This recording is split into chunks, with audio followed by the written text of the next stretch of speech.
أعوذ بالله من الشيطان الرجيم بسم الله الرحمن الرحيم إن الله يأمر بالعدل والإحسان وإيتاء ذي القربى وينهى عن الفحشاء والمنكر والبغي يعظكم لعلكم تذكرون আয়াতের তরজমা। আল্লাহ তাআলা তোমাদেরকে আদেশ করেন ন্যায় বিচার করার জন্য, ইহসান এবং পরোপকারের জন্য, বা ইতাই জিল কুরবা এবং নিকটতম আত্মীয় স্বজনদেরকে দান করার জন্য এগুলি আল্লাহ আদেশ করেন। ওয়ানহা এবং তিনি নিষেধ করেন মিনাল ফাহশা অশ্লীল কাজ হতে, অল মুনকার এবং শরিয়ত বিরোধী কাজ হতে, অল বাগী এবং বিদ্রোহ করা হতে। ইয়াইজুকুম আল্লাহ তোমাদেরকে নসিহত করছেন, লাআল্লাকুম তাযাক্কারুন সম্ভবত তোমরা উপদেশ গ্রহণ করবে। এই একটা জুমার খুতবায় পড়া হয়, শেষ খুতবায় আপনারা জানেন। তো এই একটা জুমার খুতবায় পড়া শুরু হয়েছে উমর ইবনে আব্দুল আজিজ রহমাতুল্লাহ আলাইহির জমানায়। ওনার খেলাফত হল উমাইয়া খলিফা, মানে উমাইয়া শাসক, 99 হিজরি থেকে 101 হিজরি পর্যন্ত ওনার সময়কাল। তো উমাইয়াদের 92 বছরের মধ্যে যারা খেলাফত করেছে, দায়িত্ব পালন করেছে, প্রায় 30 জন মতো শাসক অতিবাহিত হয়েছে। তবে এই মানুষটি একমাত্র ন্যায়পরায়ণ শাসক ছিলেন, ওমর ইবনে আব্দুল আজিজ, এবং ইনি উমর ফারুক রাদিয়াল্লাহু তাআলার বংশধর ছিলেন। তো যাই হোক, তো এই আয়াতটা খুতবায় কেন আসলো? মুআবিয়া রাদিয়াল্লাহু তাআলা আনহু উনি 41 হিজরিতে ক্ষমতা লাভ করেন। হযরত আলী রাদিয়াল্লাহু তাআলা আনহু 40 হিজরি 17 রমজান তিনি শাহাদাত বরণ করেন। তারপরেই মুআবিয়া একচ্ছত্র মুসলমানদের শাসনভার, খেলাফত তো শেষ, এই রাজতন্ত্র এটা শুরু হলো। তো ওখান থেকে আরম্ভ করে 60 হিজরি পর্যন্ত, 41 থেকে 60 মানে 19 বা 20 বছর। তো এইদিকে 20 বছর। তো এরপরে মুআবিয়ার পর থেকে আরম্ভ করে ওমর ইবনে আব্দুল আজিজ পর্যন্ত 100 হিজরি ধরেন, 100 হিজরি, তাহলে এই 40 থেকে 160, এখানে 60 হয়। তো এই সময়টার মধ্যে নিয়ম ছিল যে জুমার খুতবায় হযরত আলী, ইমাম হোসাইন, হাসান এদেরকে গালি দিতে হবে। এটা ছিল সরকারি আইন, কম্পালসারি। এবং এটা মুআবিয়া জীবিত থাকতে এই আইনটা চালু করেছে। এবং এইটার প্রতিবাদ করতে গিয়েই বিখ্যাত সাহাবী হযর ইবনে আদী শাহাদাত বরণ করছেন। হযর ইবনে আদী জিয়াদ ইবনে সুমাইয়া মুআবিয়ার একজন প্রাদেশিক গভর্নর ছিল। সেরকম শুক্রবার দিন জুমার খুতবায় খুব আজে বাজে কথা হযরত আলী রাদিয়াল্লাহু হাসানদের গালি দিচ্ছে এবং নামাজের ওয়াক্ত পার হয়ে যাচ্ছে, তারপর নামাজ আদায় করে না। তখন হযর ইবনে আদী উনি সাহাবী, উনি বললেন নামাজ আদায় করো, শুরু করো, করছে না। তারপর উনি রাগ করে একটা পাথরের কঙ্কর নিক্ষেপ করছিলেন এই জিয়াদ ইবনে সুমাইয়ার দিকে। তো জিয়াদ ইবনে সুমাইয়া হযর ইবনে আদী সাহাবী, তার ব্যাপারে কোনো প্রতিকার করার উনি সাহস করলেন না। উনি কি করলেন, মুআবিয়াকে জানালেন যে আমি প্রাদেশিক গভর্নর, কুফা বসরার গভর্নর, আমি এরকম আমাকে সে অপমান করেছে। তখন মুআবিয়া হযর ইবনে আদীকে ডাকলেন এবং ডাইকে তাকে কতলের অর্ডার করলেন এবং তাকে কতল করে ফেলানো হলো, কতলে হযর ইবনে আদী। তো এইভাবে জুমার খুতবায় যে হযরত আলী রাদিয়াল্লাহু এবং হাসান হাসানের গালি দেওয়া, এই প্রথাটা একেবারে ওমর ইবনে আব্দুল আজিজ পর্যন্ত এক নাগারে চলতে ছিল। কিন্তু ওমর ইবনে আব্দুল আজিজ 99 থেকে 101 হিজরি উনি যখন দায়িত্বভার গ্রহণ করলেন, তখন উনি ঘোষণা করলেন, একেবারে সরকারিভাবে চিঠি ইস্যু করলেন সমস্ত প্রাদেশিক গভর্নরদের কাছে, জামে মসজিদগুলিতে, যে এই গালিগালাজ আর করা যাবে না। তার পরিবর্তে তোমরা এই আয়াতটা সেখানে বলো, এই আয়াত, ইন্নাল্লাহা ইয়া'মুরু বিল আদলি ওয়াল ইহসান ওয়া ইতা'i যিল কুরবা ওয়া ইয়ানহা আনিল ফাহশা'i ওয়াল মুনকারি ওয়াল বাগি ইয়া'iযুকুম লা'আল্লাকুম তাযাক্কারুন। এই আয়াতটা ওই সময় খুতবার মধ্যে ঢুকেছে। তো এগুলি আপনাদের জানা দরকার, তার কারণ আমরা মুসলমানরা তো পৃথিবীটা এতই ব্যস্ত যে আমাদের কারো কোনো সময় নাই, কিন্তু সময় আপনাকে বের করতে হবে। ইহকালের জন্য আপনারা একজন জাপান, জার্মান, অস্ট্রেলিয়া, ইটালি যাওয়ার জন্য জীবন শেষ করেন 50, 60, 70, 80, 100 বছর জীবনের জন্য। তো মরার পরে আপনার দ্বিতীয় জীবন, আমার দ্বিতীয় জীবন, যেখানে একটা দিন হবে 1000 বছরের সমান, এবং হাজার হাজার কোটি বছর আমাদের বেঁচে থাকতে হবে। সেই জীবনের জন্য আপনারা মোটেই সময় ব্যয় করতে রাজি না। যে কয়জন রাজি আছেন তারা তো অন্তত এখানে আসেন, কিন্তু এই মসজিদে তো আপনাদের এসে তারও দ্বিগুণ লোক ছিল, বা আরো বাইরে আরো লোক আসে। সবাই জন্য তো 2টা জীবন না, আমাদের এই কয়জনের জন্য, কি বলেন? সবার জন্য 2টা জীবন। তাহলে সেই যে জীবন, যেটা সবচাইতে লম্বা জীবন, সেই জীবনের জন্য আর কি করছি? এই জন্য এই বিষয়গুলো আপনাদের জানা দরকার যে ওমর ইবনে আব্দুল আজিজ খুতবার মধ্যে এই আয়াতটা ঢুকাই দিয়েছে। এরপরও খুতবার মধ্যে এখনো কোনো কোনো খুতবায় অনেক কথা আছে যেগুলি থাকা উচিত না। যেমন কোনো খুতবায় আছে আর সুলতান জিল্লুল্লাহ, সুলতান হচ্ছে, বাদশাহ হচ্ছে আল্লাহ ছায়া। মান আহানা সুলতান আল্লাহ ফাকাত আহানাহুল্লাহ। বাদশাকে যদি কেউ অপমান করে, আল্লাহ তাকে অপমান করবে। এগুলো হয়তো কোনো কোনো খুতবা এখনো আছে, আগে ছিল, এখন এটা আল্লাহ মোলামার বলছে এগুলো বাদ, রাজার পক্ষে খুতবা দেওয়া। তো এই বিষয়গুলি খুবই মর্মান্তিক। সমাজের ওলামারা বলেন যে সাহাবীদের যারা সমালোচনা করে তারা হক পথে নাই, তারা বিপথে চলে গেছে। এই কথা বললে তারা এই মাবিয়া সম্বন্ধে যদি আমরা ইতিহাসটা বলি, বা যারা ইতিহাস বলেন বা যারা এটা লিখেছেন, তাদেরকে ওলামায়ে কেরাম বলে যারা সাহাবায়ে কেরামদের সমালোচনা করছে, এরা হকপন্থী নয়। তাহলে এখন মাবিয়া যে 60 বছর পর্যন্ত জুমার খুতবার মেম্বার এটা করলো, তার কথা কি তারা একদিনও বলেছেন যে মাবিয়া সাহাবীদের সমালোচনা করছে? হযরত আলী রাদিয়াল্লাহু আনহু, হাসান হোসেন, এর যে বড় সাহাবী কে আছে বলেন? যে আলী রাদিয়াল্লাহু আনহু 10 বছর বয়সে ইসলাম গ্রহণ করছেন, এবং ওর থেকে মরণ পর্যন্ত, আল্লাহ রাসূলের ইন্তেকাল পর্যন্ত রাসূলের কাছে ছিলেন এই সাহাবী হযরত আলী।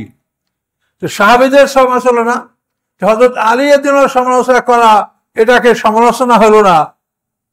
মাবিয়ার ব্যাপারে যদি আমরা তো এমনি মাবিয়ার কথা আপনাদেরকে বলি না কখনো, যখন ইতিহাসটা আসছে আমি বলতে বাধ্য। আমি তো সত্যকে লুকাতে পারবো না, সত্যকে লুকাইলে তার উপর আল্লাহ লানত হয়, কোরআনে বলা আছে।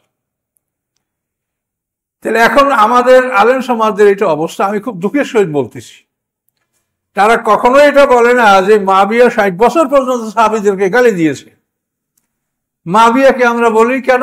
হযরত ইবনে আদিক হত্যা করছে, তারপরে ইয়াজিদকে সে যেভাবে গদিনসীন করছে, এটা আমার কারবালার ইতিহাস, এটা শুনলে দেখবেন অত্যন্ত মর্মান্তিক, অত্যন্ত জঘন্য অপরাধ। মদিনার মসজিদে বসে সে মিথ্যাচার করেছে। তো এইসবগুলি করার পরে যদি এইটা ইতিহাস যদি আপনি জানতে চান, মানুষ তো ইনকুইজিটিভ, সে তো ইতিহাস তো জানবে সবাই, এটা জানার আগ্রহ সবারই থাকবে। তখন ইতিহাস বলতে গেলে সত্য কথাগুলো বলতে হয়। তাদের সাথে আমাদের দেখা হলে তখন বলে কি যে ইতিহাস ঠিক না। তা বলতে ঠিক না তো ঠিক কোনটা সেটা দেখান। আজ পর্যন্ত তারা এর বিকল্প কোন ইতিহাস দেখাতে পারে না। আপনি একটা মুখস্থ বললেই হবে, সেটার গ্রহণযোগ্যতা তো লাগবে সমাজে। আপনি এই ইতিহাসের বিপক্ষে কি বলতে চান, কেউ গ্রহণ করবে না। তাহলে এখন এই বিষয়গুলি সম্পর্কে আমাদের সতর্কতা অবলম্বন করা উচিত। আমরা আলেম ওলামা আমাদের সত্য বলার অভ্যাস করা উচিত, তাহলে আমাদের কঠিন অবস্থা হবে। 50,000 বছরের সমান বিচার হবে। এই বিচারে আলেম, ধনী, বিচারক, শাসক, এদের বিচারেই সময় পার হবে অনেক। সাধারণ মানুষের অতটা কঠিন বিচারের সম্মুখীন সাধারণ মানুষ হবে না, আমরা হব। বিচারকরা হবে, ধনীরা হবে। কোথা থেকে সম্পদ আয় করছো, কোথায় ব্যয় করেছো? তোমার সম্পদের মধ্যে আমি গরিবের অংশ রেখেছিলাম, তুমি কি সেই অংশটা গরিবকে দিয়েছ? না সব এক এক ভোগ করছো আর আনন্দ করছো পৃথিবীতে? তিলে তিলে আল্লাহর কাছে হিসাব দিতে হবে, মনে রাখবেন। কাজে এই জন্য আল্লাহর কোরআন যা বলে এটা আপনারা শোনেন, ভাগ্য আপনাদের ভালো, এবং আপনারাও যেটুক পারেন সেটুক মানুষকে বুঝাবার চেষ্টা করেন। তাহলে এই আয়াতটা খুতবার মধ্যে আপনারা পাবেন যে সমস্ত ইমামরাই এই আয়াতটা এখন পরে এটা ওমর ইবনে আব্দুল আজিজ রহমতুল্লাহ আলাইহি তিনি এটা পরিবর্তন করেছেন। তার খেলাফত আমল হলো 99 হিজরিতে 101 হিজরি, এবং তিনি বেশি সময় টেকতে পারেন না। যেন ওরা তো রাজতন্ত্র, উনি যদি শেষ পর্যন্ত দায়িত্ব পালন করতে পারতেন হয়তো এমন হতে পারতো যে রাজতন্ত্রটাকে উনি বিলুপ্ত করতেন। এই ভয়তে শেষ পর্যন্ত তার বংশের লোকেরা তাকে গুপ্ত হত্যা করেছে। ওমর ইবনে আব্দুল আজিজ মাত্র এতটুকু সময় উনি খেলাফতের দায়িত্ব পালন করছেন। এখন যাই হোক, নাই তো তারা কেউ, গেছে উমাইয়া, তারপর আব্বাসিয়া 524 পরে গেছে তারা, এরপর আছে অটোমান সাম্রাজ্য 620 বছর পরে গেছে তারা। কেউ তো থাকে নাই, আমরাও তো থাকবো না। তাহলে আমরা কেন মিথ্যার আশ্রয় নিচ্ছি দুনিয়ার স্বার্থের জন্য? পৃথিবীটা এখন রাজতন্ত্র, আর রাজতন্ত্রবাদীদের কাছেই পৃথিবীর সব সম্পদ। কাজেই তাদের পক্ষে কথা বললে আর কেউ গরিব থাকবে না। তো এই জন্য আমাদের আজকে সমাজের অবস্থাটি যে আপনারা কোনো সত্য কথা শুনবেন এর কোনো স্কোপই নাই। রাজতন্ত্রবাদীরা আমাদের মতো মৌলী সাহেবদেরকে সব কিনে ফেলেছে। কিছু আছে কিন্তু তারা তো মেজরিটি না। তো যাই হোক, আমাদের কথা আমরা বলছি, আপনারাও মানুষকে বলার চেষ্টা করেন। আয়াতের অর্থটাই যে এই আয়াত ওমর ইবনে আব্দুল আজিজ রহমতুল্লাহ খুতবায় সংযোগ করেছেন। এবং আপনারা জানেন যে ওলীদ ইবনে মুগীরা ইসলাম গ্রহণ করে আবার মোরতাদ হয়ে গেছে। ওলীদ ইবনে মুগীরাও ঠিক এই আয়াতটা শুনেছিল আল্লাহ রাসূলের কাছে।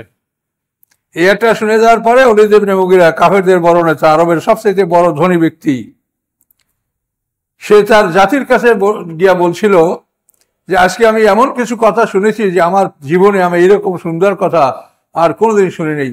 সবাই বলে, কার কাছে শুনছেন? শুনছি মুহাম্মদ সাল্লাল্লাহু আলাইহি ওয়াসাল্লামের কাছে। তখনই ওদের মাথা খারাপ, যে এলো সবচেয়ে বড় নেতা ওলীদ ইবনে মুগীরা। আবু জাহেল এক বংশের লোক, এরা আব্দেদার বংশের লোক। খালেদ ইবনে ওলীদ, ওলীদ ইবনে মুগীরা, আবু জাহেল এরা এক বংশের লোক। তো তখন ওরা যে আবু জাহেলকে বললো যে অবস্থা তো খারাপ, ওলীদ ইবনে মুগীরা মুহাম্মদ সাল্লাল্লাহু আলাইহি ওয়াসাল্লামের পক্ষে কথা বলছে। তখন আবু জাহেল বলে, ঠিক আছে, বিষয়টা আমি দেখব। তো আবু জাহেল ওলীদ ইবনে মুগীরার বাড়িতে গিয়ে খুব বিষণ্ণ অবস্থায়, মেলানকোলিক, দুঃখিত বিষণ্ণ অবস্থায় বসে চাদর মুড়ে দিয়া। ওলীদ বলে, এই ভাতিজা কি হয়েছে, তুই এত দুঃখিত কেন? হ্যাঁ চাচা, আর কি হবে, আমরা সবাই আপনার খেদমতে আছি, কিন্তু শুনতে পারলাম যে আপনি মুহাম্মদ সাল্লাল্লাহু আলাইহি ওয়াসাল্লামের বাড়িতে গেছিলেন, তার বাড়ি খানা দানা খেয়েছেন, কিছু টাকা পয়সাও গ্রহণ করেছেন, এটা করে আপনি তার পক্ষে কথা বলতেছেন। শুনে ওলীদ খেপে গেছে, এই বেটা, তোরা জানিস যে আমি আরবের শ্রেষ্ঠ ধনী, মুহাম্মদ আমার কি খাওয়াবে?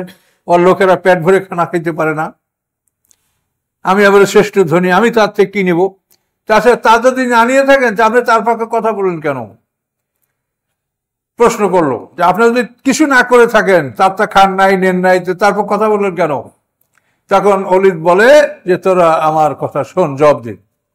তোরা মুহাম্মদ সাল্লাল্লাহু আলাইহি ওয়াসাল্লামকে পাগল বলতো, পাগলে যা করে এটা কি মুহাম্মদ সাল্লাল্লাহু আলাইহি ওয়াসাল্লাম কোনোদিন করেছে? তোরা দেখেছ?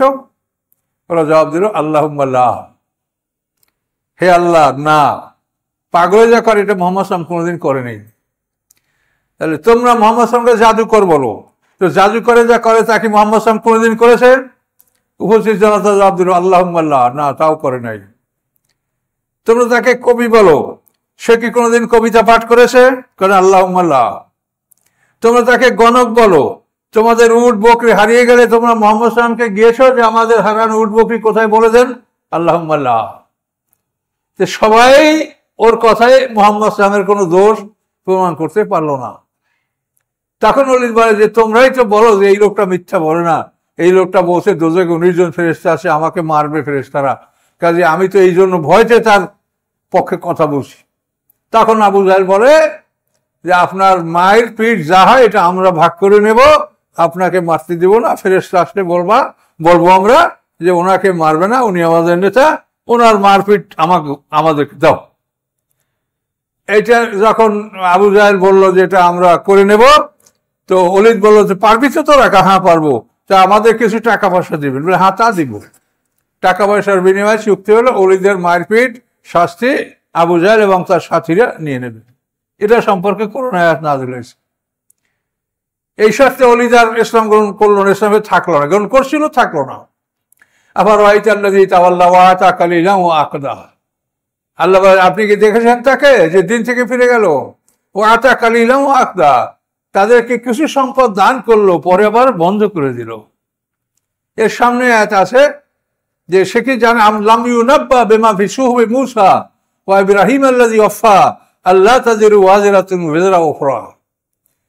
মূসা আলাইহিস সালামের কিতাবে ইব্রাহিম আলাইহিস সালামের সহিফায় কি আছে তা কি জানে না? সেখানে বলা আছে যে কোনো বহনকারী অপরের বোঝা বহন করতে পারবে না, যার পাপের বোঝা তাকেই বহন করতে হবে। আর ওরা বলছে তোমার পিটান আমরা নিয়ে নেবো, আর ওরা নিতে পারবে তোমার পিটান। কিন্তু এখানে আরো অনেক কাহিনী আছে, আমি সেদিকে যাবো না। এখানে এই একটাই কিন্তু ওলীদ ইবনে মুগীরা আকৃষ্ট হয়েছিল ইসলামের দিকে। কত সুন্দর কথা। আল্লাহ তাআলা কি বলছেন? ইন্নাল্লাহা ইয়া'মুরু বিল আদলি ওয়াল ইহসান, আল্লাহ আদেশ করছেন তোমাদেরকে ন্যায় বিচার এবং পরোপকার করার জন্য, ইতাই জিল করবা, নিকটতম আত্মীয়স্বজনদের দান করার জন্য, ওয়ায়ানহা আনিল ফাহশা, তিনি নিষেধ করেন ফাহাশা অশ্লীল কাজ থেকে, ওয়াল মুনকার শরীয়ত বিরোধী কার্যকলাপ থেকে, ওয়াল বাগী এবং বিদ্রোহ করা থেকে। ইয়াইযুকুম, আল্লাহ তোমাদেরকে নসিহত করছেন, লাআল্লাকুম তাযাক্কারুন, যাতে তোমরা উপদেশ গ্রহণ করতে পারো। ওয়াফু বিআহদিল্লাযী আহাদতুম, পূরণ করো তোমরা আল্লাহর প্রতিশ্রুতি, যখন তোমরা আল্লাহর কাছে কোনো প্রতিশ্রুতি দাও। ওয়ালা তানকুসুল আইমানা বা'দা তাওকীতিহা, এবং তোমরা কখনোই ভঙ্গ করবে না প্রতিশ্রুতি বা'দা তাওকীতিহা, ওই প্রতিশ্রুতি মজবুত করার পরে, দৃঢ়ভাবে তোমরা প্রতিশ্রুতি নেওয়ার পরে প্রতিশ্রুতি ভঙ্গ করবে না। ওয়াকাদ জাআলতুমুল্লাহ আলাইকুম কাফিলা, অথচ তোমরা করেছো আল্লাহকে তোমাদের উপরে জামিন, জিম্মাদার। ইন্নাল্লাহা ইয়া'লামু মা তাফআলুন, আল্লাহ জানেন যা তোমরা করো। আরব দেশের লোকেরা তারা সবসময় বিভিন্ন দলের সাথে তারা কঠিনভাবে বন্ধুত্ব চুক্তি করত। এই বন্ধুত্ব চুক্তিগুলি আল্লাহর নাম নিয়েই তারা করত। আল্লাহ বলছেন এই সমস্ত কারোর সাথে কোনো চুক্তি করলে এই চুক্তি তোমরা ভঙ্গ করবে না, এটা আল্লাহ এখানে আদেশ দিচ্ছেন। ইন্নাল্লাহা ইয়া'লামু মা তাফআলুন, আল্লাহ জানেন যা তোমরা করো। ওয়ালা তাকুনু কাল্লাতী নাকাযাত গাযলিহা, তোমরা হবে না ওই নারীর মতো যে ছিঁড়ে ফেললো তার পাকানো সুতা, বা'দা কুওয়াতিন আনকাসা, শক্ত করে পাকানোর পরে। আরবের এক মহিলা ছিল, সে তার কর্মচারীদের সুতাগুলি পাকানো হয়ে গেলে তারপর সব আবার উল্টো ফেলে খুলিয়া সেগুলো ছিঁড়ে ফেলাইত। তা আল্লাহ বলছেন যে তোমরা ওই মহিলার মতো হয়েও না। তাত্তাখিযুনা আইমানাকুম দাখালাম বাইনাকুম, তোমরা কি গ্রহণ করবে তোমাদের শপথগুলি আপোষে প্রবঞ্চনা করার জন্য? আমার নাম নিয়ে তোমরা শপথ করবে, অথচ শপথ ভঙ্গ করে তোমরা প্রবঞ্চনা করবে। আল্লাহ বলছে এটা তোমরা করো না। কেন? আন তাকুনা উম্মাতুন হিয়া আরবা মিন উম্মাত, এই জন্য যে একটা দল অন্য দলের চাইতে শক্তিশালী।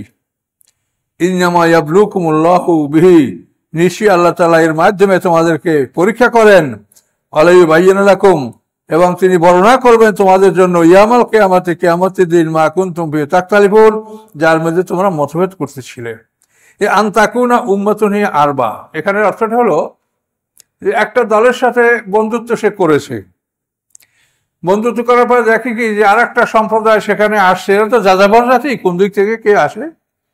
এখন ওই যাদের সাথে সে বন্ধুত্বের চুক্তিতে আবদ্ধ হয়েছে তার সাথে আরবা মানে তার সাথে শক্তিশালী, উঁচু, রেবা, সুদ, এই শব্দটাই কিন্তু মূল শব্দ। যে তুমি যার সাথে সন্ধিতে আবদ্ধ আসো তার সাথে একটা শক্তিশালী দল তুমি পেলে, এটা আরবা। এই পাইয়া তুমি কি করলা? ওই যে ছোট দল থেকে তুমি হটে গিয়া তাদের সাথে প্রতিশ্রুতি ভঙ্গ করে তুমি বড় দলের সাথে প্রতিশ্রুতি তুমি দিলে, তাদের সাথে বন্ধুত্বে আবদ্ধ হলে আল্লাহ এই সমস্ত কাজ করতে মানা করছে, না তা করো না। তুমি যার সাথে বন্ধুত্ব করেছো, যতদিন মেয়াদে তুমি বন্ধুত্ব করেছো সেই মেয়াদ তুমি পূর্ণ করো, এটা আল্লাহ এখানে আদেশ করেছেন।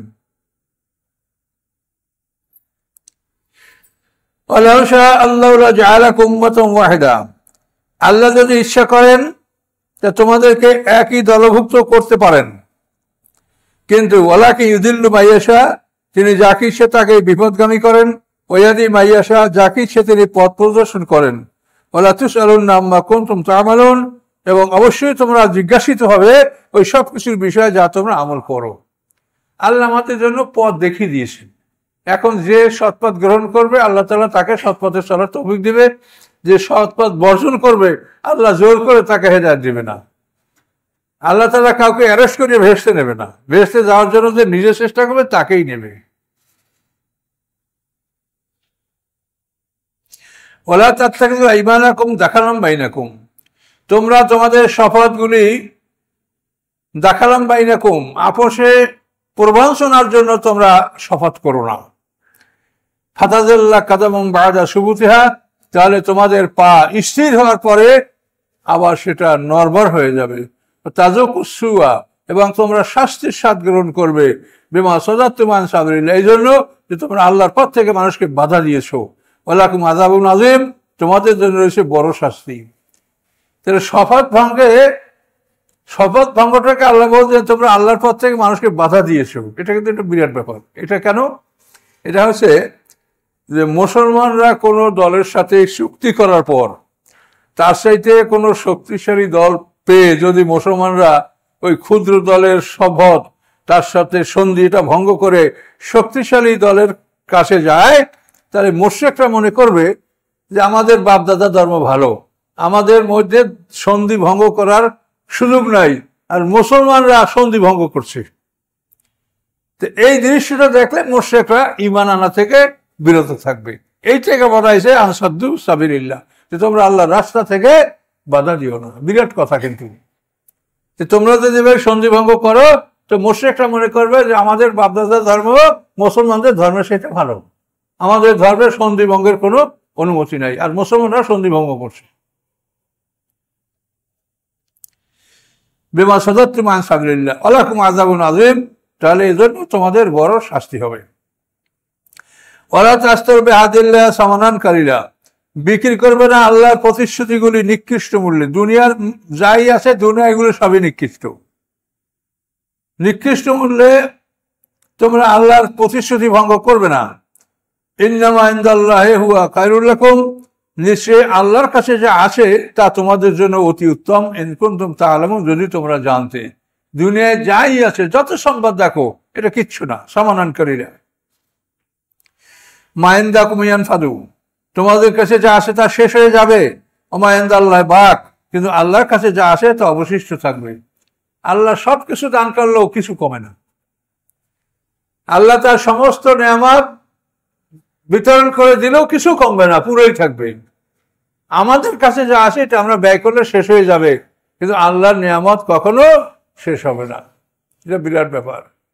আমরা অনেক হাদিস পাই যে আল্লাহর নিয়ামত আল্লাহ 100 ভাগ করে 99 ভাগ নিজের কাছে রাখছেন, 1 ভাগ আমাদের কাছে দেশে আমাদের জন্য মানে সৃষ্টিগুলোর জন্য দিয়েছেন। যেন ঘোড়া তার বাচ্চাকে রক্ষা করে, প্রত্যেকটা প্রাণী তার বাচ্চাকে রক্ষা করে, এই 1 ভাগ মানে মমতার জন্য। তাহলে এখানেও এই কথাটা হয় না, যেহেতু আল্লাহর নেয়ামত ভাগ করিয়া 1 ভাগ দিলে 99 ভাগ তার আছে, এটা না। আল্লাহ দেওয়ার পরে আল্লাহর কাছে 100 ভাগে 100 ভাগই আছে, 99 ভাগ আছে এটা বলতে পারেন না। এই আয়াতের খেলাফ হয়ে যায়। যে কোরআনকে বোঝা বড় কঠিন কাজ। যে আল্লাহ বলছেন আমি দান করলে ফুরায় না, কমে না, তা আপনি 1 ভাগ যদি কমায়, যে আল্লাহর 100 ভাগ 1 ভাগ কমেছে, সেটা হইলো কমবে না। মাইন্দাকুম ইয়ানফাদু, যা তোমাদের কাছে আসে ফুরিয়ে যাবে। ওমাইন্দাল্লাহি বাক, এবং যা আল্লাহর কাছে তা অবশিষ্ট থাকবে। ওয়ালা নাযিয়ান্নাল্লাযিনা সাবারু আজরাহুম, অবশ্যই আমি পুরস্কার দেব তাদেরকে যারা ধৈর্য ধারণ করেছে। আজরাহুম, তাদের পাওনা, তাদের পুরস্কার। বেহাসানে মা কানু আমালুন, উত্তম রূপে যা তারা করেছে তার সাথে উত্তম আমি বিনিময় তাদেরকে দিব। মান আমেলা সালিহান মিন যাকারিন ওয়া উনসা, যে কাজ করে, ভালো কাজ করে, পুরুষ অথবা নারী, হুয়া মুমিনুন, এবং ভালো কাজ করার সাথে সাথে যদি মুমিন হয়, ফালা নুহইয়ান্নাহু হায়াতান তাইয়্যিবা, আমি তাকে একটা সুন্দর সুখময় জীবন দান করব। তাহলে নারী পুরুষ যেই হোক, সে যদি ভালো কাজ করে এবং যদি সে মোমেন হয়, মোমেন না হয়ে অনেক ভালো কাজ করে। এই হিন্দুরা কত সম্পদ ব্যয় করছে তার, মানে বিভিন্ন জায়গায় আমরা রাজশাহী শহরেও খোঁজ করলে পাবেন যে কোটি কোটি টাকার সম্পদ হিন্দুদের দান করা আছে। আমাদের বরিশালে এই যে Brajamohan college, Ashwini Kumar town hall, বাগেরহাটে প্রফুল্ল কলেজ, তারপরে যশোরে ব্রজলাল কলেজ, এ মানে কোটি কোটি টাকার সম্পদ হিন্দুরা দান করছে। এগুলো ভালো কাজ, কিন্তু আল্লাহ বলছেন ওহু মোমেনুন, তুমি নারী কি পুরুষ যেই হও, তুমি যদি মোমেন হও এবং ভালো কাজ করো তার বিনিময়ে তুমি জান্নাত পাবে। কিন্তু মোমেন না হলে তুমি যতই ব্যয় করো, তুমি যা ব্যয় করছো সম্পদ তো আল্লাহর, তোমার তো কিছু না। কাজেই এটা আল্লাহ বলে দিয়েছেন। আর যদি মোমেন অবস্থায় কেউ ভালো কাজ করে, আল্লাহ তাআলা তাকে সুখময় পবিত্র জীবন আল্লাহ তাআলা দান করবেন। সম্পদ হইলেই যে সুখী আছে এটা মনে করবেন না। সুখ শান্তি আল্লাহর কাছে। একটা মানুষ রোজগার করে, দৈনিক আয় করে, দৈনিক খরচ করে, সেও শান্তিতে থাকতে পারে, কিন্তু হাজার হাজার কোটির মালিক সেও অশান্তিতে থাকতে পারে। শান্তি অশান্তিটা আল্লাহর ব্যাপার, এটা মনের ব্যাপার। ফাইজা করাতাল কোরআন ফাসতাইজ বিল্লাহি মিনাশ শাইতানির রাজিম। অতএব যখন আপনি কোরআন পাঠ করবেন, পাঠ করার আগে অভিশপ্ত শয়তান থেকে আল্লাহর আশ্রয় কামনা করে নেবেন। কোরআন পড়ার আগে আপনি আউযুবিল্লাহ পড়বেন, আর পৃথিবীর সমস্ত কাজ করার আগে বিসমিল্লাহ বলবেন। ব্যাসকমর এখানে আউযুবিল্লাহর অর্থ হলো যে আমি আল্লাহর আশ্রয় কামনা করছি, আমি আল্লাহর কাস্টডি, আল্লাহর হেফাজতে আমি চলে গিয়ে তারপর আমি কোরআন পড়বো। তাহলে কোরআন পড়ার সময় আপনাকে শয়তান অসওয়াসা দিবে, বেশি করে অসওয়াসা দিবে।